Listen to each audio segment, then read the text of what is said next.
Good morning student. मैं सूरज sir आपका bio दर्पण यूट्यूब चैनल पर बहुत बहुत स्वागत करता हूं।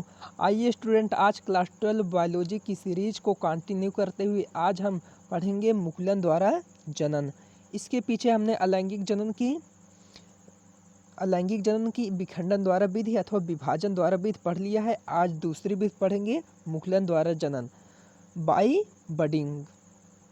देखिए स्टूडेंट, जिस प्रकार कलेक्शन का मतलब क्या होता है, किसी चीज़ को कलेक्ट करना, उसी प्रकार मुकुलन का मतलब होता है मुकुल बनने की प्रक्रिया मुकुलन कहलाती है। देखिए स्टूडेंट, इसमें होता क्या कि जीव शरीर पर इसकी जो बाह्य कोशिकाएं होता है, इसी पर क्या होता है, छोटा सा उभार बन जाता है। इसी को क्या कहते हैं, मुकुल कहते हैं, जो वक्त के साथ क्या होता है, बड़ा होता चला जाता है।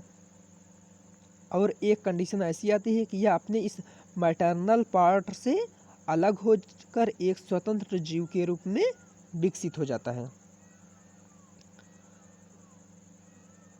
देखिए स्टूडेंट, मुकुलन अलैंगिक जनन की वह विधि है जिसमें जीव शरीर पर अनुकूल परिस्थिति में बाह्य विकास द्वारा उभार बन जाता है, जिसे मुकुल अथवा बड कहते हैं, जो समय के साथ बड़ा होता चला जाता है और वयस्क होने पर मातृ शरीर से टूटकर अलग हो जाता है और विकसित होकर स्वतंत्र रूप से जीवन यापन करने लगता है।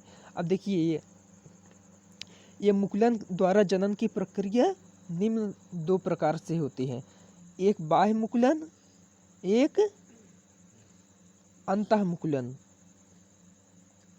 अब देखते हैं बाह्य मुकुलन और अंतः मुकुलन होता क्या है। बाह्य मुकुलन मुकुलन द्वारा जनन की वह विधि है जिसमें मुकुल शरीर पर बनता है, जबकि अंतः मुकुलन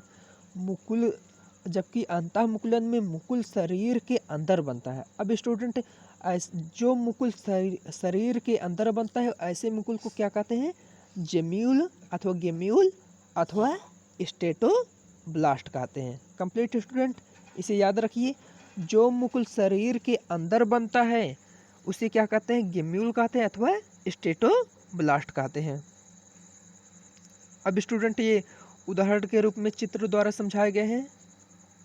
हाइड्रा में मुकुलन किस प्रकार होता है। हाइड्रा में स्टूडेंट बाह्य मुकुलन होता है और किन कोशिकाओं द्वारा, ये इंपॉर्टेंट टॉपिक है। पूछा जा सकता है कि हाइड्रा में किन कोशिकाओं द्वारा मुकुलन की प्रक्रिया होती है, तो आप क्या बताओगे, गैस्ट्रोडर्मिस कोशिकाओं द्वारा। अब ये गैस्ट्रोडर्मिस कोशिकाएं के बाहरी कोशिकाओं पर उभार बन जाता है, जिसे क्या कहते हैं, हाइड्रा में मुकुलन कहते हैं। कुछ समय पश्चात ये हाइड्रा में जो मुकुल बना है ये बड़ा हो जाता है और अपने इस मैटरनल पार्ट से अलग हो जाता है और अलग होकर एक नए हाइड्रा का निर्माण कर देता है। अब स्टूडेंट देखते हैं कि ईस्ट में किस प्रकार से मुकुलन की प्रक्रिया होती है। ईस्ट के शरीर का निर्माण कवक तंतुओं द्वारा होता है, तो इनमें मुकुल का भी निर्माण किसके द्वारा होता है, कवक तंतु से। अब स्टूडेंट देखते हैं इसका फिगर क्या है। ये मुकुल बन रहा है, कुछ समय पश्चात मुकुल जब बड़ा हो जाएगा अपने इस मैटरनल पार्ट से या पेरेंट पार्ट से अलग हो जाएगा और विकसित होकर एक नए ईस्ट बना देगा। अब आ गई बड़ी इंपॉर्टेंट फिगर। देखिए स्टूडेंट, जो स्पंज होते हैं इसमें मुकुलन दोनों प्रकार का पाया जाता है। यह स्पंज एक ऐसा जीव होता है जिनमें दोनों प्रकार का मुकुलन, बाह्य मुकुलन तथा अंतः मुकुलन दोनों प्रकार के पाए जाते हैं। पहले हम बाह्य मुकुलन को देख लेते हैं। स्पंज में बाह्य मुकुलन स्पंज के आधारी कोशिकाओं पर बनता है, अथवा स्पंज में बाह्य मुकुल स्पंज के आधारी कोशिकाओं द्वारा बनता है या आधारी कोशिकाओं पर बनता है, जिसपे ये देखिए आधार वाला पार्ट है, इसी पर मुकुल बनेगा और ये बड़ा भी हो गया। और एक कंडीशन ऐसी है कि यह अपने मैटरनल पार्ट से अलग हो गया, जब अलग हो जाएगा विकसित होकर एक नया मुकुल बना देगा। अब देखते हैं स्टूडेंट, स्पंज में ही कैसे अंतः मुकुलन होता है।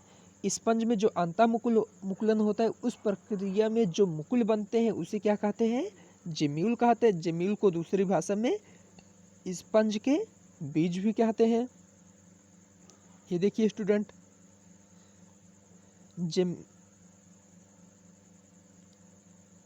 जेम्यूल इन स्पंज। देखिए स्टूडेंट, ये छोटे छोटे छोटे छोटे क्या बने हैं, जिम्यूल बने हैं अथवा स्पंज के बीज बने हैं, जो इस माइक्रोपाइल नामक छिद्र से अलग हो निकल कर कहाँ गिर जाएंगे, किसी आधार पर गिर जाएंगे और यहाँ पर गिरने के बाद ये अपना पोषण प्राप्त करके एक नया स्पंज बना देंगे विकसित होकर। स्टूडेंट, तो आपका यहीं पर ये क्लास खत्म होता है। नेक्स्ट क्लास में अथवा नेक्स्ट लेक्चर में आपको बीजाणु जनन द्वारा अलैंगिक जनन कैसे होता है इसको डिटेल में पढ़ाए जाएंगे। तब तक इंतजार कीजिए। जय हिंद स्टूडेंट।